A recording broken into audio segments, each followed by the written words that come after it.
অনেক বেশি ক্রিমি, অনেক বেশি মজাদার আর অনেক বেশি হেলদি। কাঁচা ডিমের মেয়োনিজের তুলনায় শতগুণে হেলদি এই মেয়োনিজ। চলো দেখাই দিই কেমনে বানাইছি। তার জন্য লাগবে অবশ্যই এই যে লাল মুরগির একটা আন্ডা, আর অবশ্যই সিদ্ধ করা লাগবে, বুঝছো? সিদ্ধ করার দেখাই নাই, কারণ ডিম সিদ্ধ করতে তো সবাই পারো, নাকি আবার পারো না? হ্যাঁ, এখন এই ডিমটাকে টুস করে ফাটায় সুন্দর করে ছুলে নিতে হবে। এই ডিম ছোলাও কিন্তু অনেক বড় আর্ট, কারণ সবাই ডিম ছুলতে পারে না। আর কি ডিম ছুলতে গিয়ে ভেঙে ফেলো, তাই না বলো? দেখো আমি কি সুন্দর করে ছুলেছি।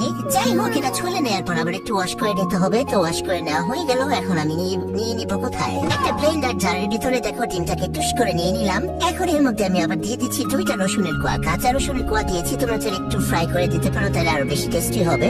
যাই হোক, এখন আমি এখানে দিয়ে দিব গুঁড়া দুধ। 2 টেবিল চামচ পরিমাণ গুঁড়া দুধ দিয়ে দিচ্ছি। এরপর দিয়ে দিচ্ছি হচ্ছে 2 টেবিল চামচ পরিমাণ পানি। পানিটা অবশ্যই দিতে হবে। তারপর দেখো দিয়ে দিচ্ছি 2 টেবিল চামচ পরিমাণ কুকিং অয়েল, মানে সয়াবিন তেল। চাইলে তোমরা সানফ্লাওয়ার অয়েল অথবা অলিভ অয়েলও দিতে পারো, কোনো সমস্যা নাই। এরপর এখানে স্বাদ মতো লবণ দিয়ে দিচ্ছি। ওরে একটু বেশি দিয়ে দিলাম নাকি আল্লাহ জানে। সো গাইস, এরপর এখানে দিয়ে দিচ্ছি কালো গোলমরিচের গুঁড়া। এইটাও মনে হয় একটু বেশি দিয়ে দিতেছি, একটু কমাই নি। তারপর দেখো তোমরা চাইলে এখানে চিলি ফ্লেক্স দিতে পারো, বাট আমি ঝালটা কম খাবো। এরপর দিয়ে দিতে হবে 1 ফালি লেবুর রস। একদম সুন্দর করে চিপে চিপে লেবুর রসটা দিয়ে দিচ্ছি। তোমরা চাইলে এর পরিবর্তে ভিনেগার দিতে পারো, ভিনেগারটা দিলে অনেক দিন এটা সংরক্ষণ করা যাবে।